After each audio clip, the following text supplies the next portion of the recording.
Hey, I'm James, and I'm really excited to be telling you about the different forms of fire ants.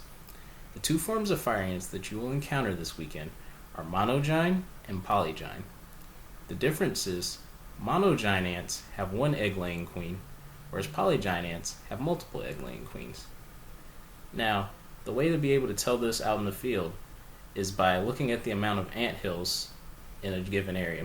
So, if there's one ant hill in the area, it's most likely monogyne because monogyne ants can travel very far in order to establish new colonies, whereas polygyne ants cannot travel as far and typically are only a few meters away from where they originated, and therefore there'll be multiple mounds within a very close location. So, both forms of fire ants are invasive, and therefore they tend to compete with native ants. And this isn't so bad in the case of monogyne ants, as the population density isn't that great, and they typically will not outcompete native ants. But polygyne ants aren't traveling very far, and so areas where they are present, they are very concentrated, and therefore they tend to outcompete all the native ants, and they'll be the only ants there.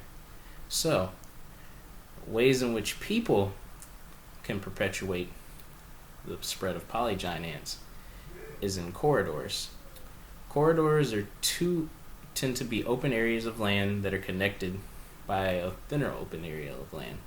So, in other words, due to the fact that polygyne ants spread over a small area, they can spread throughout a corridor very quickly and outcompete the other ants.